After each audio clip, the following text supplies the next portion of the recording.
नमस्कार दोस्तों, हम हिंदी से लेकर आ गए हैं बेहतरीन प्रैक्टिस सेट। तो आइए देखते हैं आज के प्रश्नों की श्रृंखला। पूर्व और उत्तर के बीच की दिशा को क्या कहते हैं? ये भी अच्छा प्रश्न है। ए होगा, बी होगा, सी होगा या फिर डी होगा? बताएं साथियों, और हमारे वीडियो को आप लास्ट तक देखा करें साथियों। तो इसमें होगा साथियों ईशान। तो ए इज द राइट आंसर। और अपने साथियों को जरूर शेयर कर दिया करें और हमारे चैनल को साथियों सब्सक्राइब जरूर कर लें। देखते हैं अगला प्रश्न। जिसका जन्म उच्च कुल में हुआ हो उसे क्या कहते हैं? ए होगा, बी होगा, सी होगा या फिर डी होगा? उच्च कुलीन, अभिजात, औरस या फिर अर्शिक? तो जिसका जन्म उच्च कुल में हुआ हो उसे कहते हैं साथियों अभिजात। निम्न कुल में कुलीन कहते हैं साथियों। अगला प्रश्न। अपभ्रंश का वाल्मीकि किसे कहा जाता है? पुष्प, दंत को, कबीर को, सूरदास को या फिर स्वयंभू को? अपभ्रंश का वाल्मीकि, तो ये कहा जाता है साथियों अपभ्रंश का वाल्मीकि। ये आपने हिंदी में ल्यूसेंट में दिया भी गया है, तो स्वयंभू को कहा जाता है साथियों। अगला प्रश्न। भारत की प्रथम देश भाषा कौन सी है? पाली, संस्कृत, ब्रज या फिर इनमें से कोई नहीं? तो जो भाषा भारत की प्रथम देश भाषा के रूप में संस्कृत को जाना जाता है साथियों। अगला प्रश्न। इत्यादि में कौन सी संधि है? ए होगा, बी होगा, सी होगा या फिर डी होगा? यानी यड़ संधि या फिर गुण संधि या फिर अयाद संधि? तो इत्यादि, तो इत धन आदि संधि विच्छेद बनाते हैं, तो इत धन आदि। तो ई और आ का की हो गया है, तो यहाँ पर होगी साथियों यड़ संधि। अगला प्रश्न।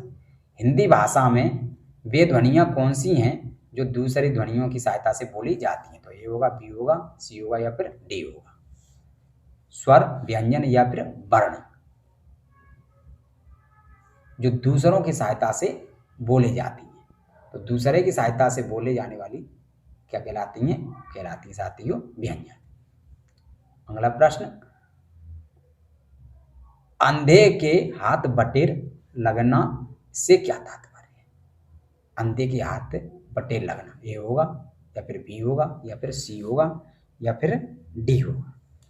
अंधा भी लक्ष्य प्राप्त कर सकता है, अचानक कोई लाभ होना, बिना परिश्रम के सफलता मिल जाना, या भाग्य से कोई वस्तु मिलती। तो ये भाग्य से कोई वस्तु मिल जाए तो ये कहते हैं अंधे के हाथ बटेर लगना। कान का कच्चा होने से तात्पर्य बताएंगे? कम सुनाई देना, बहरा होना या फिर कोई बात सुनकर भी विश्वास नहीं करना, या शीघ्र विश्वास कर लेना? बताएं साथियों कान का कच्चा। तो कान का कच्चा से कहते हैं उसने शीघ्र विश्वास कर लेने को ही कान का कच्चा कहते हैं साथियों। कथा सम्राट किसे कहा जाता है?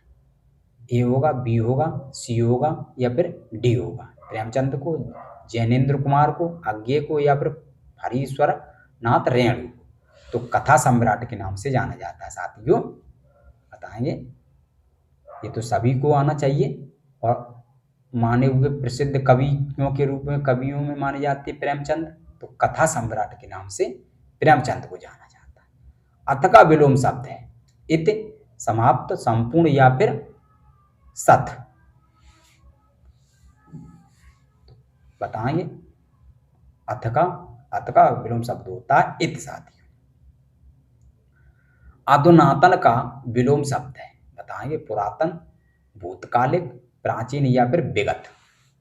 तो इस तरह के प्रश्नों अधुनातन का होना होगा साथियों। और विलोम जैसे शब्दों को तो तुरंत ही ताड़ देना चाहिए, जैसे पुरातन। दान की बछिया ... नहीं देखे जाते? बताएंगे कान, मुंह, आंख या फिर दांत? दान की बछिया के क्या नहीं देखी जाते? बताएंगे तो ये दांत नहीं देखे जाते। अगला प्रश्न। किस सहायता के लिए मैं आपका सदैव अनुग्रहित रहूंगा? अंडरलाइन शब्द की वर्तनी होगी, यानी अनुग्रहित जो अंडरलाइन की गई है तो क्या होगा, ए होगा, बी होगा, सी होगा या फिर डी होगा। इसमें पूछा गया है शुद्ध भाषा का प्रयोग, यानी अनुग्रहित या अनुग्रहित या अनुग्रहित या फिर अनुग्रहित। तो ये होगा D is the right answer. प्रसिद्ध पत्रिका तत्वबोधिनी कहाँ से प्रकाशित होती है? लखनऊ से, बनारस से या फिर कानपुर से या फिर बरेली से। तो ये तत्वबोधिनी है, यह साथियों कहाँ से प्रकाशित होती है। और इस तरह की पत्रिका के बारे में पूछ लिया जाता है तो ये बरेली से प्रकाशित होती थी पत्रिका साथियों। अगला प्रश्न, सच्चरित्रता किस मूल शब्द से बना है? सतचरित्र से, चरित्र से या चरित्रता से या फिर सच्चरित्र से? सच्चरित्रता। थोड़ा आप जब इसे 2-4 बार पढ़ोगे तो जल्दी से आ जाएगा, और इस तरह के प्रश्न बार बार दोहराने से ही रिपीट होते हैं साथियों। सच्चरित्रता, तो ये चरित्र से या फिर सी यानी चरित्रता से या सच्चरित्र से। तो ये बना हुआ है साथियों सीधा राइट आंसर। सर्वनाम कितने प्रकार के होते हैं? ए होगा, बी होगा, सी होगा या फिर डी होगा। सर्वनाम कितने सर्वनाम होते साथियों? 6 प्रकार की। और सर्वनाम आपको आना भी चाहिए। पुरुषवाचक सर्वनाम। अगला प्रश्न, निम्नलिखित में से कौन सा शब्द स्त्रीलिंग है? उत्साह, चक्रव्यूह, मृत्यु या फिर संकल्प। बताएंगे। तो उत्साह सदैव होता है, तो मृत्यु होती है, तो मृत्यु इस तरह के स्त्रीलिंग शब्द हुआ साथियों। निम्न में से कौन सा शब्द तत्सम है? दही, द्रग, दीपावली या फिर दरिद्र। जैसे कहते हैं दिवाली। तो जो इसमें पूछा गया है तत्सम शब्द, तो वे शब्द जो संस्कृत शब्द होते हैं वही कहलाते हैं तत्सम। तो बताएंगे इसमें दिवाली है या द्रग है या दही है या फिर दरिद्र है। तो इस तरह के जो शब्द होते हैं वह D is the right answer, यानी दरिद्र।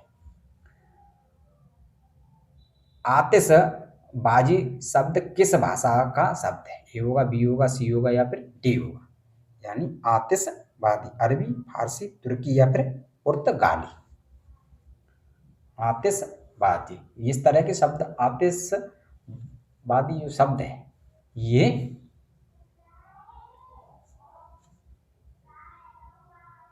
शब्द है फारसी साथियों, ये फारस से आया हुआ शब्द है। अगला प्रश्न, मृगनयनी में कौन सा समास है? तो ए होगा, बी होगा, सी होगा या फिर डी होगा। मृगनयनी यानी मृग के समान नहन वाली। तो अव्ययीभाव, तत्पुरुष, कर्मधारय या फिर बहुब्रीहि। तो इसमें होगा साथियों कर्मधारय समास, क्योंकि मृगनयनी यानी मृग की विशेषता नैन से की जा रही है।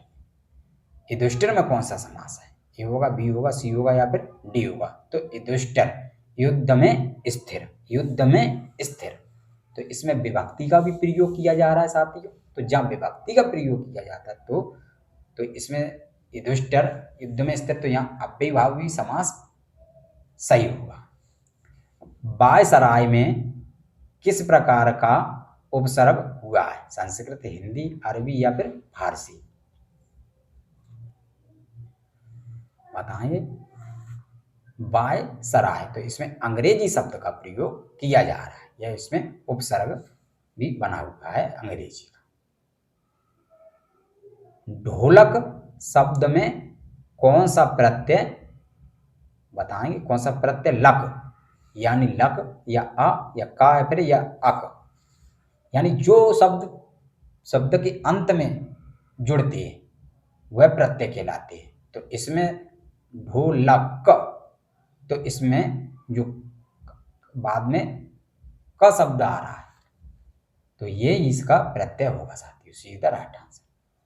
पशु शब्द का विशेषण क्या होगा?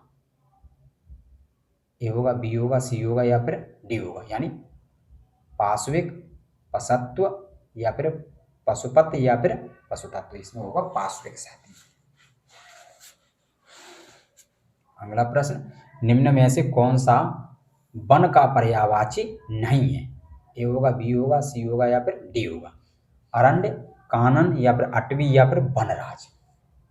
बताएंगे वन का पर्यायवाची। तो अरण्य बिल्कुल सही है, कानन भी सही है, अटवी भी सही है, लेकिन जो वनराज है, ये वनराज इसका नहीं होगा साथी। तो D is the right answer. निम्न में से कौन सा अन्य तीन से भिन्न है? सुत, सुता, तना या फिर नंदन। बताएंगे जो तीन से भिन्न है। तो सुता, तनय या नंदन। तो इसमें जो सुत, तनय, नंदन ये तीनों शब्द हैं लड़के के, लेकिन जो सुता है वो लड़की है शब्द। अगला प्रश्न, प्रसिद्ध उपन्यास देवदास किसकी रचना है? प्रेमचंद, शरतचंद्र, हरिशंकर परछाई या फिर गिरिराज किशोर की। देवदास अच्छी रचना है ये। तो ये शरतचंद्र की रचना है साथ। सत्संग करो सदाचारी बनो, ये किस प्रकार का वाक्य है? सत्संग करो सदाचारी बनो, इच्छावाचक, आज्ञावाचक, विधिवाचक या फिर संकेतवाचक। बहुत अच्छा प्रश्न है। क्या यहाँ पर जताया जा रहा है? इच्छा जताई जा रही है, आज्ञा दी जा रही है या फिर विधि या फिर संकेतवाचक। तो इसमें जो शब्द है वो विधिवाचक है। अगला प्रश्न, मेरे आंसू से रूमाल भीग गया। मेरे आंसू से रूमाल भीग गया वाक्य में किस प्रकार की अशुद्धि है? मेरे आंसू से बताएंगे। तो इसमें संज्ञा या विशेषण संबंधी, वचन संबंधी या वाक्य शुद्ध है। बताएंगे मेरे आंसू नहीं, मेरे आंसुओं से क्या शब्द होना चाहिए? मेरे आंसुओं से रूमाल भीग गया। तो आंसू शब्द इसमें जो लगाया गया है, तो इसमें वचन संबंधी अशुद्धि है साथियों। अगला, माधुर्य गुण का किस प्रकार का रस्व का प्रयोग होता है? शांत, श्रृंगार, भयानक या फिर रोध्य। माधुर्य में तो इसमें श्रृंगार होगा साथी। इसी के साथ धन्यवाद साथी।